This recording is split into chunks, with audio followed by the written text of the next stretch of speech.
तो ये कहानी जब की है तब मैं क्लास 11 में था। तो हमारे कॉलेज में वीकली ट्वाइस टेस्ट रखा करते थे। एक सैटरडे को थ्योरी का टेस्ट और मंडे को नीट या सीईटी का टेस्ट। तो मैं और मेरा बेस्ट फ्रेंड जिसे हम बुलाएंगे राजू, तो हम दोनों क्लास में बेटर देन एवरेज थे और हमारे मार्क्स भी ठीक ठाक ही आया करते थे। पर एक वीक हम दोनों ने पढ़ाई बिल्कुल नहीं की थी मंडे के टेस्ट के लिए, क्योंकि हम दोनों ने पूरे वीक बस टाइम पास ही किया था। तो इसलिए मैंने मेरे दोस्त से कहा, चल यार कोई बात नहीं, संडे है हमारे पास, पूरा दिन बैठ के पढ़ेंगे हॉस्टल में। और मेरे दोस्त ने कहा ओके। तो प्लान ये था, हम दोनों उठेंगे संडे सुबह के 6 बजे और 9 बजे तक पढ़ते रहेंगे। फिर 9 से 10 तक ब्रेकफास्ट और थोड़ा बहुत ब्रेक, और 10 से 1 बजे तक दिल लगा के पढ़ाई। और फिर बस हो गई पढ़ाई। और फिर आई सैटरडे की नाइट, हम दोनों ने अलार्म सेट किया और सो गए। और अगले दिन हम दोनों सीधा 4 बजे उठे। क्या मार चौध रहा है सच्ची में? नहीं, हम उठे सीधा 10 बजे। पर पता नहीं क्यों हम दोनों बिल्कुल स्ट्रेस में ही नहीं थे। हम दोनों फ्रेश अप हुए। ब्रेकफास्ट तो वैसे भी हमने मिस कर दिया था।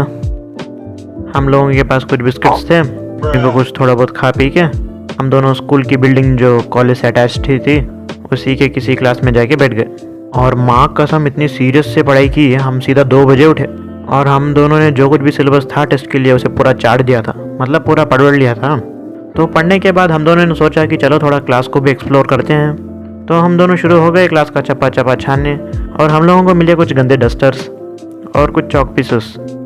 और मैंने मजाक में ही क्यों मेरे दोस्त को एक चॉक पीस फेंका मुंह पे, और उसने रिटेलिएशन में सीधा गंदा डस्टर फेंका मुझ पे।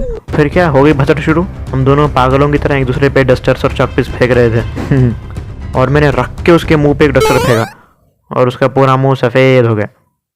और उसने भी जवाब में एक डस्टर फेंका, पर वो जाके लगा सीधा फैन को, और फैन से जाके सीधा लगा ट्यूबलाइट को, और ट्यूबलाइट की माँ छूट गई। और फिर क्या होना था, मैंने अपनी बैग उठाई और सीधा भाग गया, और वो भी मेरे साथ साथ ही भाग के आ रहा था। हम दोनों फुल ऑन टेंशन में थे कि अब करे तो करे क्या और बोले तो बोले क्या, क्योंकि सीसीटीवी तो ऑन था। तभी उसने आइडिया दिया कि चल अब इतना सब कर ही दिया तो थोड़ा बहुत साफ ही कर देते हैं, शायद डांट कम पड़ जाए, वैसे भी हम सीसीटीवी में आ ही चुके हैं। फिर मैंने कहा दोनों क्लास में गए, सब कुछ साफ किया, डस्टर अपनी जगह पे रख दिए, जो कुछ भी ग्लास के पीसेस थे उन्हें डस्टबिन में डाल दिया, और फिर हॉस्टल में जाके बैठ गए। और अगले पूरे वीक हम क्लास में डरे हुए बैठा करते थे कि अभी कोई आएगा और हमें सीधा प्रिंसिपल के पास लेके जाएगा, और फिर फुल ऑन बेइज्जती। पर थैंक्स टू गॉड ऐसा कुछ भी नहीं हुआ और हम दोनों बच गए। और फिर हम दोनों अगले वीक फिर गए क्लास में, पर इस बार सिर्फ पढ़ाई की, नो मोर मस्ती। तो हाँ गाइस, बस इतनी ही थी आज की कहानी। तुम बताना कैसी लगी, और अभी तक अगर सब्सक्राइब नहीं किया है तो कर देना। चलो फिर मिलते हैं किसी और वीडियो में। Tata bye.